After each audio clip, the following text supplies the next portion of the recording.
Hello everyone, and welcome to my Young and the Restless Official 24 channel. I hope everyone is having a wonderful day. Before we begin, please hit the subscribe button and give this video a thumbs up. The moment the door creaked open, a strange silence filled the Newman living room, that kind of silence that feels too heavy to breathe in. Sharon stood frozen by the window, her heart pounding in her chest as Noah walked toward her with a soft smile. But something was wrong. The way he moved. The way his eyes darted around. The subtle smirk that didn't belong to her son. A mother's instinct cut through every logical explanation. This wasn't Noah. Nick, who'd been suspicious for days, watched from the side, his jaw tightening as the man pretending to be his son set down his bag and said, "Mom. I'm home." Sharon's breath hitched. She wanted to run into his arms, but every part of her screamed that this wasn't real. The scent was different, the posture strange, and even the voice, though eerily similar, carried a colder tone, detached and hollow. "Noah," she whispered, her voice trembling. "Is that really you?" Nick stepped forward, his eyes narrowing as he studied the imposter's every move. The real Noah had a scar above his right wrist, one he got as a kid after falling off a bike, but this man's arm was smooth. No mark, no memory, no warmth. Nick's pulse began to race. "What the hell is this?" he muttered under his breath. "Who are you?" The question hung in the air like a dagger. Sharon's eyes filled with confusion and dread. "Nick, what are you saying?" she asked softly, clutching her chest. Nick didn't answer immediately. He walked closer, circling the man pretending to be his son like a predator hunting its prey. "Where did you come from?" Nick asked, his voice dark, commanding. The fake Noah smirked, just slightly, and shrugged. "What's with the interrogation, Dad? Don't you believe your own son?" That single word, Dad, made Nick's stomach twist. The tone, the inflection, it wasn't Noah's. It was wrong in every way possible. Nick grabbed the man's wrist suddenly, forcing his sleeve up, searching for that familiar scar.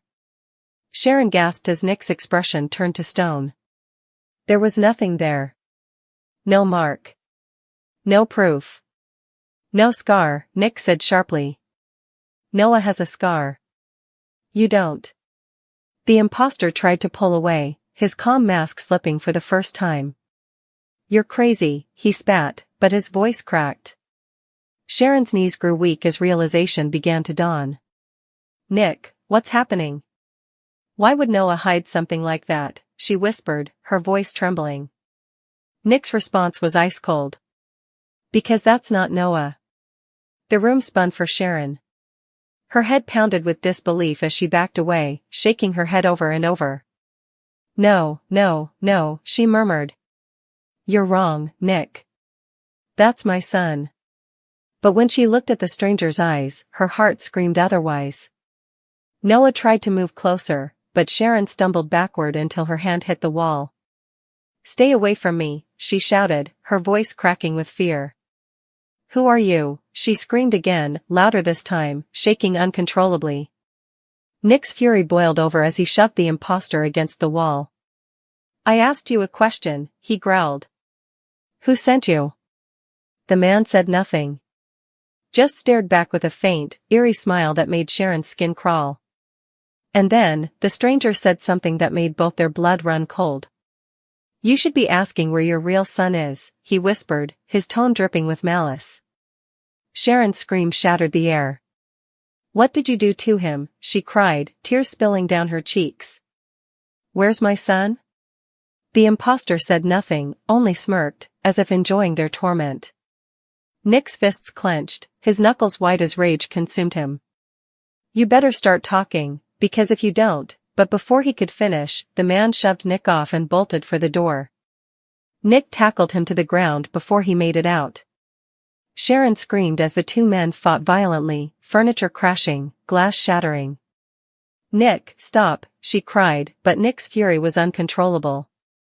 He ripped the stranger's jacket open and yanked off a chain around his neck, revealing an ID badge with a name neither of them recognized, Ethan Ward.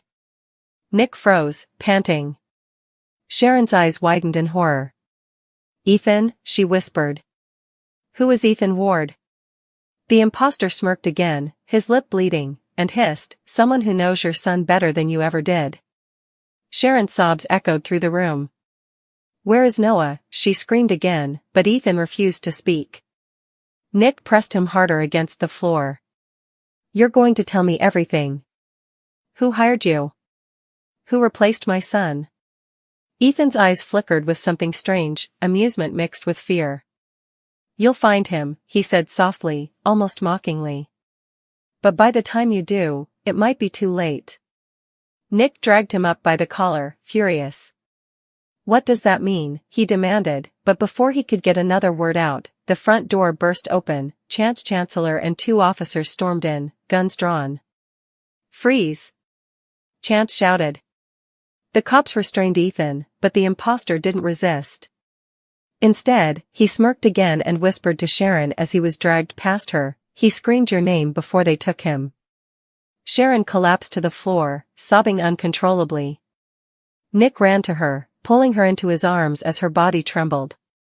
Nick, she whispered weakly, they have him, they have Noah.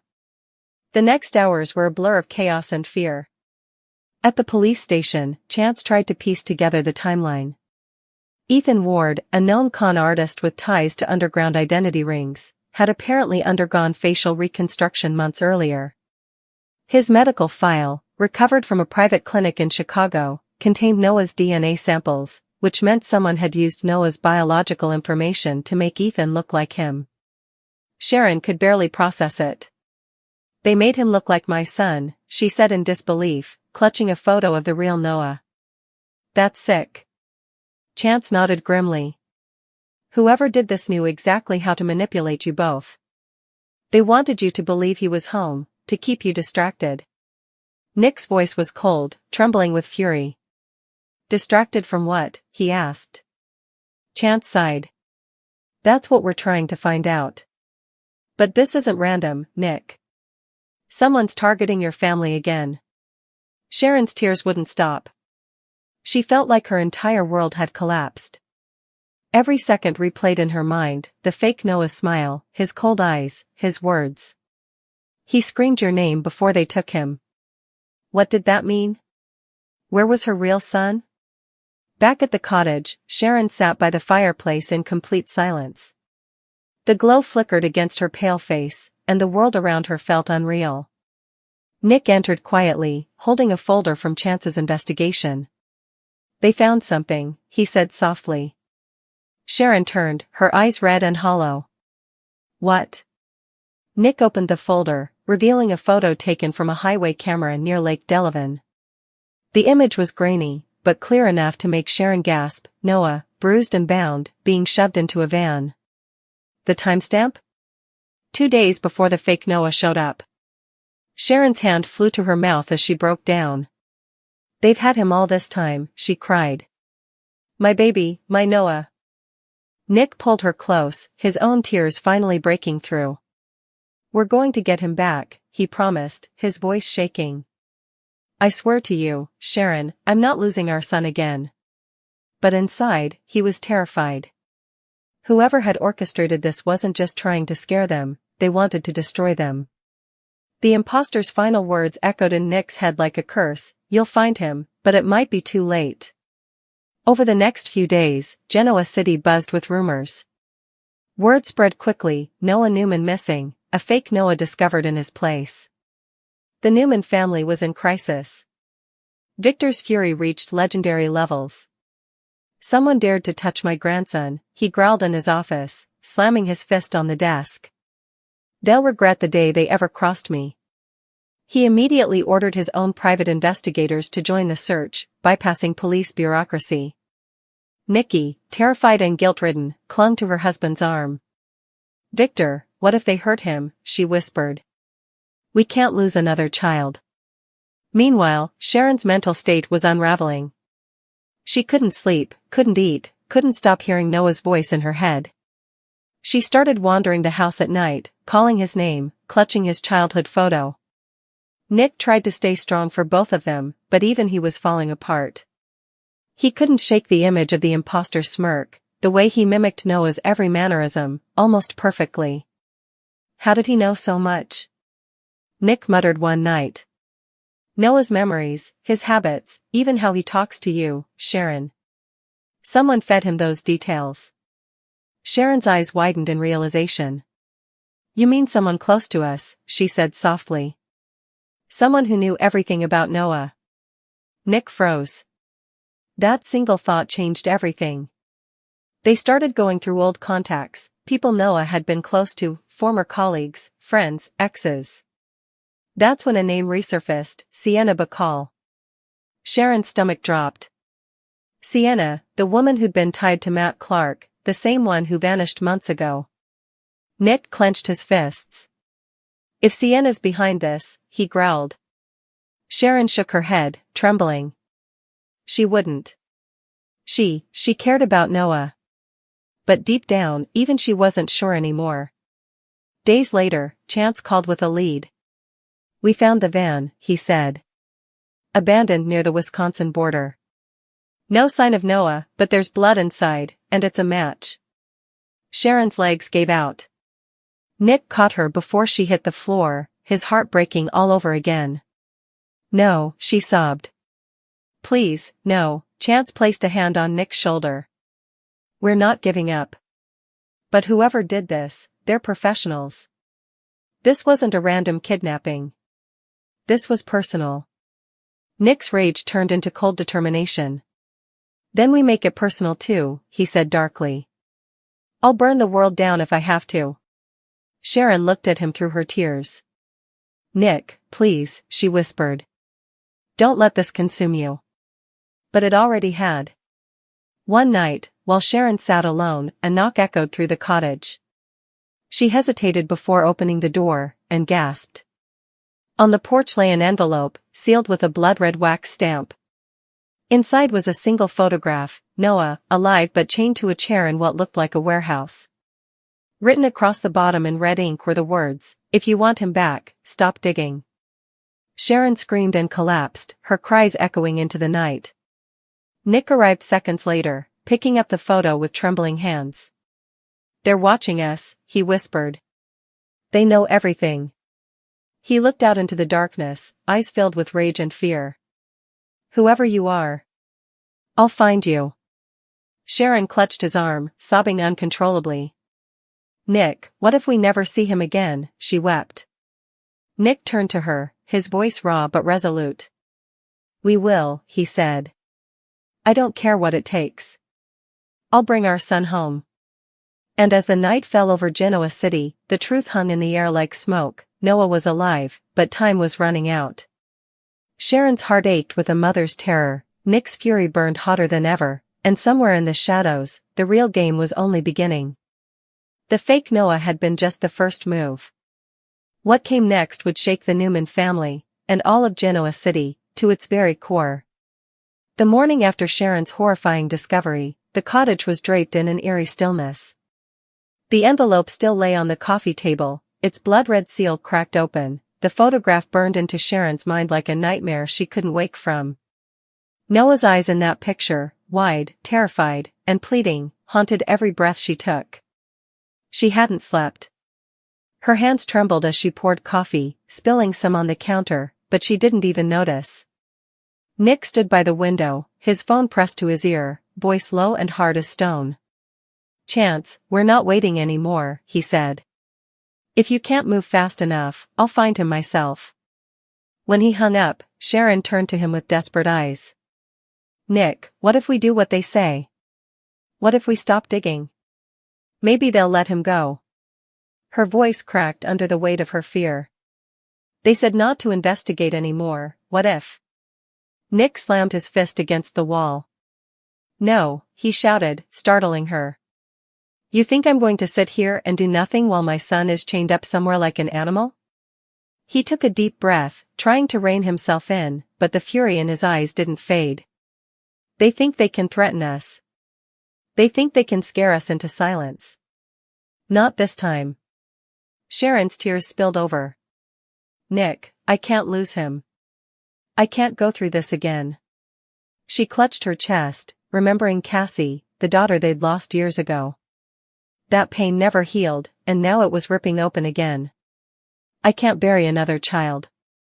Nick softened for a moment, stepping closer, his hand brushing her arm. You won't, he promised. I'll find Noah. I'll bring him home, Sharon. I swear to God, I will. But even as he spoke the words, a part of him wondered if he was too late. Across town, Chance was in his office, staring at a wall of photos and maps connected with red string, the van, the fake Noah, Sienna Bacall, Ethan Ward, and a mysterious company logo that kept appearing in the background of surveillance photos, Aurora Systems. The name had come up several times in connection to underground biotech research, DNA manipulation, identity reconstruction, memory implants. You don't just make someone look like Noah Newman, Chance muttered to himself. You need money, access, and one hell of a motive. Kevin Fisher entered the room with a folder in his hand. You're going to want to see this, he said grimly. He laid out hospital records from a private facility outside Chicago. Ethan Ward wasn't the only one who went through facial reconstruction. There were 3 others, all untraceable identities. But look at this. He slid over a file containing financial data. Payments routed through shell companies, all leading back to one name, Sienna Bacall. Chance's eyes widened. She's alive. Kevin nodded. And she's funding the whole thing. Meanwhile, at Newman Enterprises, Victor was already a storm waiting to strike. He slammed the file Chance sent him onto his desk. Sienna Bacall, he hissed. She's behind this? Nikki stood near the window, pale and trembling.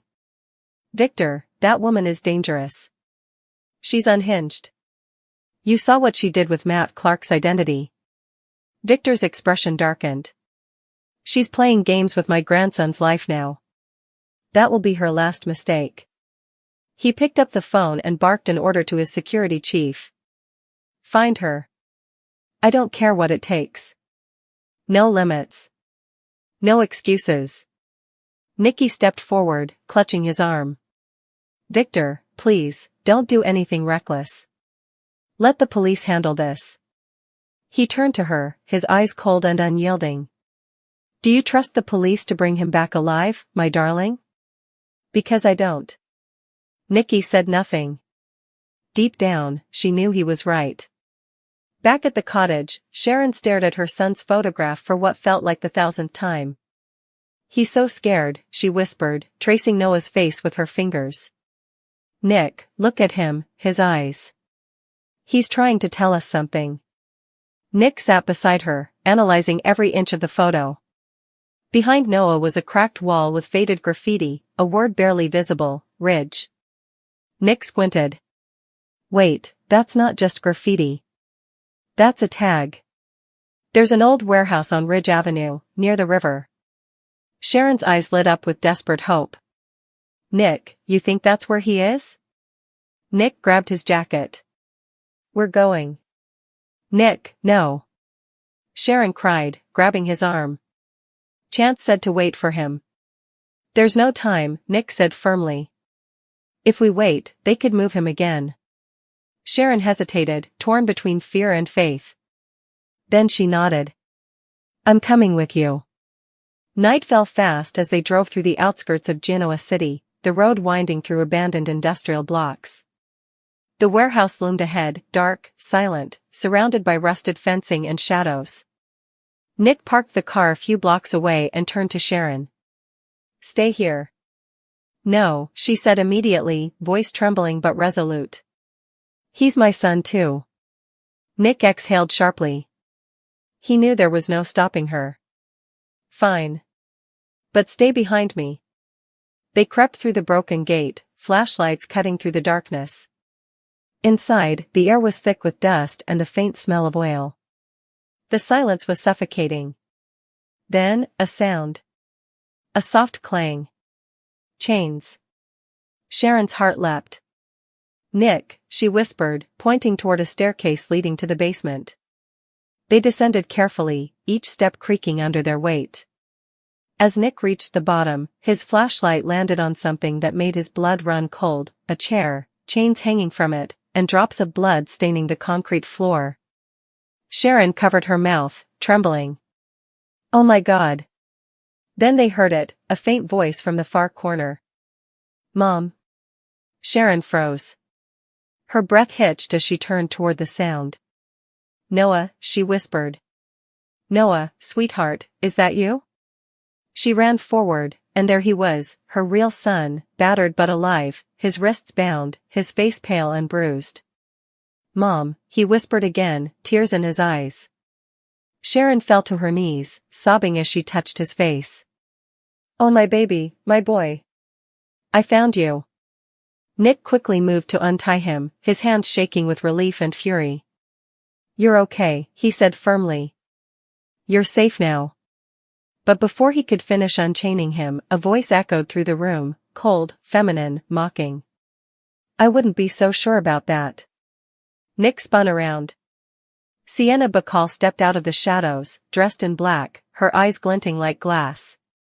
"Step away from him, Nick," she said calmly. "You're ruining everything." Sharon's eyes widened in horror. You did this," she screamed.